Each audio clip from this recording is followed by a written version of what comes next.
নমস্কার বন্ধুরা, ঘরোয়া রান্না উইথ ব্লগে সবাইকে স্বাগত জানাই। একটা পাত্রের মধ্যে এক বাটি মসুর ডাল দিয়ে দেব। 5 থেকে 6 বার জল দিয়ে এটা ভালো করে ধুয়ে নিতে হবে। মসুর ডাল ভালো করে ধুয়ে নিয়েছি, দিয়ে এর মধ্যে জল দিয়ে দেব। পরিমাণ মতো জল দিয়ে এটা সেদ্ধ হতে বসিয়ে দেব। এই পর্যায়ে দেখুন মসুর ডাল সেদ্ধ হতে বসিয়ে দিয়েছি, আর এর মধ্যে স্বাদ অনুযায়ী লবণ দিয়ে দিলাম। লবণ দিয়ে দেওয়ার পর ভালো করে মিশিয়ে নেব। এটা ফুটে আসা পর্যন্ত অপেক্ষা করব। এই পর্যায়ে দেখুন মসুর ডাল ফুটে গিয়েছে, আর ওপরে যে ফেনা ভাব রয়েছে সেগুলো তুলে সরিয়ে দেব। আজকের রেসিপিটি আপনাদের কাছে ভালো লাগলে অবশ্যই একটা লাইক দিয়ে কমেন্টে জানাবেন। মসুর ডাল সেদ্ধ হতে থাক, অপর দিকে আম কেটে নেব। এখানে একটা আম নিয়েছি, কাঁচা আম। এটা 2 ভাগ করে নেব, আর অর্ধেক আম টক ডাল বানানোর জন্য ব্যবহার করব। এখানে আমি ছুরির সাহায্যে কেটে নিচ্ছি, আপনারা চাইলে বটির সাহায্যেও কেটে নিতে পারেন। গরমের দুপুরে এমন সুন্দর যদি টক ডাল থাকে বা আম ডাল থাকে, তাহলে দুপুরে ভাত খাওয়াটা জমে যাবে। আম 2 ভাগ করে নেওয়ার পর অর্ধেক অংশ ছালটা তুলে নেব। তুলে নেওয়ার পর এগুলো ছোট ছোট টুকরো করে নেব। এই পর্যায়ে দেখুন টুকরো করে নিয়েছি, আর এগুলো ভালো করে দিয়ে পরিষ্কার করে নিয়েছি।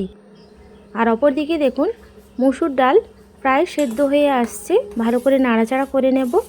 আর 2 মিনিট মতো এটা ফুটিয়ে নেব একদম লো ফ্লেমে। ততক্ষণে অপর দিকে আলুর ভর্তা বা আলু মাখা বানানোর জন্য কড়াই গরম করে তাতে সর্ষের তেল দিয়ে দিলাম। তেলের মধ্যে 3টে গোটা শুকনো লঙ্কা দিয়ে এটা ভেজে নেব। ভেজে নেওয়া হয়ে গেলে এটা তুলে নেব। আর আগে থেকেই 3টে আলু সেদ্ধ করে রেখেছিলাম, তার মধ্যেই দিয়ে দিলাম। আর এই গোটা শুকনো লঙ্কার উপরে অল্প লবণ দিয়ে দিলাম।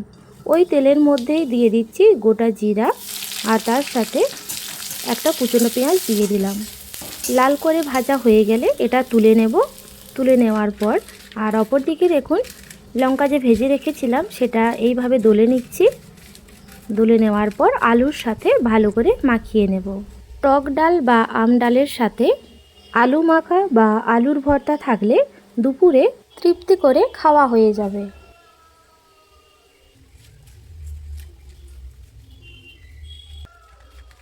লঙ্কার সাথে আলু খুব সুন্দরভাবে মাখিয়ে নেওয়া হয়ে গেলে এর মধ্যে আগে থেকে ভেজে রাখা পেঁয়াজ দিয়ে দিলাম, আর পেঁয়াজ ভাজার তেলটাও দিয়ে দিলাম, আর তার সাথে স্বাদ অনুযায়ী লবণ দিয়ে ভালো করে আলুর সাথে মাখিয়ে নিতে হবে। ভালো করে মাখিয়ে নেওয়া হয়ে গেলে আলুর ভর্তা বা আলুর মাখা একদম রেডি। আর অপর দিকে দেখুন 2 মিনিট হয়ে গিয়েছে, আর মসুর ডাল খুব সুন্দরভাবে সেদ্ধ হয়েও গিয়েছে। এর মধ্যে হাফ চা চামচ হলুদ গুঁড়ো দিয়ে ভালো করে মিশিয়ে নিচ্ছি। ভালো করে মিশিয়ে নেওয়ার পর এটা নামিয়ে সাইডে রেখে দেব। অপরদিকে টক ডাল বানানোর জন্য কড়াই গরম করে তাতে সর্ষের তেল দিয়ে দিলাম, আর তেল গরম হয়ে গেলে এর মধ্যে একটা গোটা শুকনো লঙ্কা, 1 চা চামচ পাঁচফোড়ন দিয়ে আর আগে থেকে কেটে ধুয়ে রাখা আমের টুকরোগুলো দিয়ে দিলাম। দিয়ে দেওয়ার পর কিছুক্ষণ নাড়াচাড়া করে নেব। কিছুক্ষণ নাড়াচাড়া করে নেওয়ার পর এর মধ্যে স্বাদ অনুযায়ী লবণ দিয়ে দিলাম, আর তার সাথে হলুদ গুঁড়ো অল্প দিলাম। দিয়ে দেওয়ার পর ভালো করে নাড়াচাড়া করে নেব। 2 মিনিট এইভাবে নাড়াচাড়া করে নেওয়ার পর দেখুন আম অনেকটাই সেদ্ধ হয়ে গিয়েছে। এই পর্যায়ে আগে থেকে সেদ্ধ করে রাখা মসুর ডাল দিয়ে দিতে হবে। টক ডাল বা আম ডাল তার সাথে আলুর মাখা বা আলুর ভর্তা আপনারা অনেকে অনেক রকমভাবে বানিয়ে খেয়েছেন। একবার আমার মতো করে এইভাবে বানিয়ে দেখবেন, আশা করি আপনাদের অনেক ভালো লাগবে।